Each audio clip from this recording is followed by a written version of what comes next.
Guys, आज हम उन महान हस्ती के बारे में बात करने जा रहे हैं जो एक साधारण परिवार में पली बड़ी, पर भाग्य ने उसे एक वीर शासक और रानी के रूप में उभारा। मैं हूं प्रिया, आप देख रहे हैं हमारा चैनल भारत भ्रमण। इतिहास हमारी पहचान कराता है ऐसे हस्तियों से जिनके विचार, वीरता, उपलब्धियां और त्याग हमारे जीवन को प्रभावित कर एक नई दिशा देती है। यह कहानी एक ऐसे ही प्रेरणादायक एक व्यक्तित्व की है जिनका नाम है अहिल्या। अहिल्याबाई 18वीं शताब्दी में जब अधिकतर स्त्रियों का जीवन पर्दा प्रथा, बाल विवाह और सती प्रथा जैसे कुरीतियों में जकड़ा हुआ था, तब एक नन्हे से दिल ने उन स्त्रियों की पीड़ा को अपने भीतर महसूस किया और यहीं से आरंभ हुई एक मासूम शिव भक्त बालिका से समाज सुधारक, शासक, राजमाता, लोकमाता, पुण्य श्लोक देवी अहिल्या। अहिल्याबाई होलकर बनने की महान गाथा।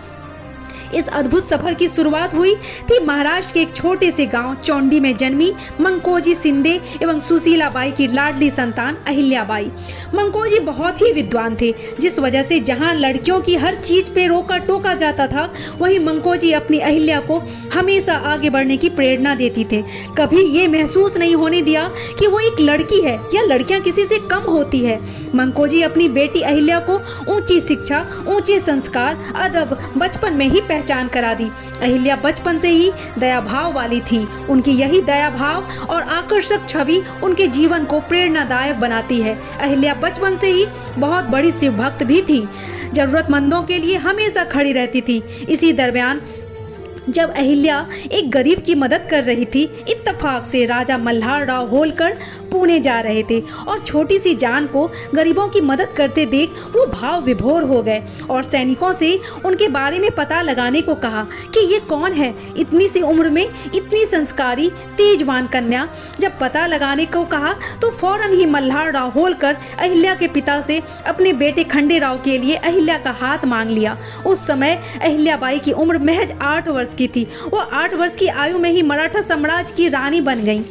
जहां अहिल्याबाई का कम उम्र होने के बावजूद भी शांत, सुशील, वहीं खंडे राव होलकर बिल्कुल अलग थे।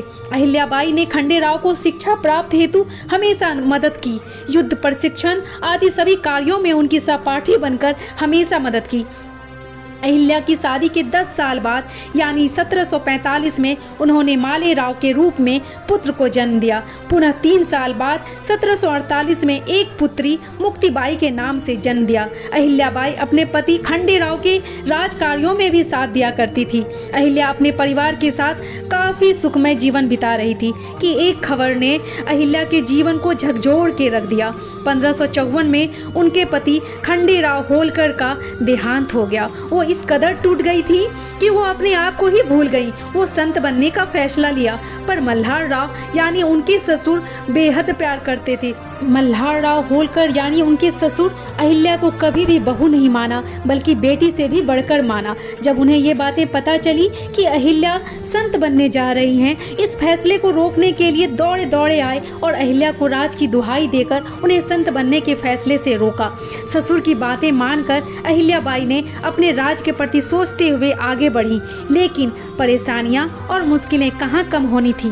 कहते हैं ना, इतिहास के पन्नों में उन्हीं लोगों का नाम लिखा जाता है जिनको उम्र थका नहीं सकती, ठोकरें गिरा नहीं सकती, अगर जिद हो जीतने की तो मुश्किलें हरा नहीं सकती। ऐसे ही चुनौतियां अहिल्याबाई के सामने आई। 1766 में उनके ससुर का देहांत हो गया। उस दुख से संभलती कि 1767 में उनके बेटे की मृत्यु हो गई। अब अहिल्याबाई पूरी तरह टूट गई, लेकिन उनके ससुर मल्हार राव होलकर की बातें याद कर फिर से खड़ी हुई और अकेले ही पूरे राज्य का कार्यभार संभालने लगी। उन्होंने ऐसे ऐसे कार्य किए, कोई राजा भी ऐसे कार्य नहीं करता। अहिल्याबाई हर पहलू पर काम किया, जैसे राजाओं द्वारा किए गए अत्याचार पर रोक लगाई। जब गरीबों को अन्न के लिए तरसाया जाता था, तब इसके विरोध में गरीब प्रजाओं के लिए अन्न वितरण की भी योजना बनाई। भारत के अनेक तीर्थ स्थलों पर मंदिर बनवाए। उन स्थलों पर पहुंचने के लिए सुगम मार्ग का निर्माण करवाया। कुएं और बावड़ी बनवाई। अहिल्याबाई को खासकर इंदौर शहर से बहुत ज़्यादा लगाव था। इस शहर को विकसित व सुगम बनाने के लिए अपनी काफ़ी पूंजी खर्च करी।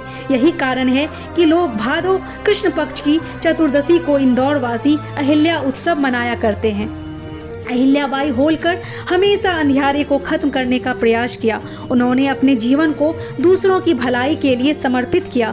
फिर अनहोनी ने दस्तक दी जब 70 वर्ष की आयु में अहिल्याबाई की अचानक तबीयत बिगड़ी और 13 अगस्त 1795 को इंदौर में उनकी मृत्यु हो गई।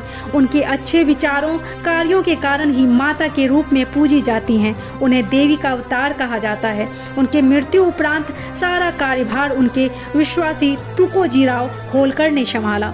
आज़ादी के बाद 25 अगस्त 1996 को भारत सरकार ने अहिल्याबाई होलकर को सम्मानित किया।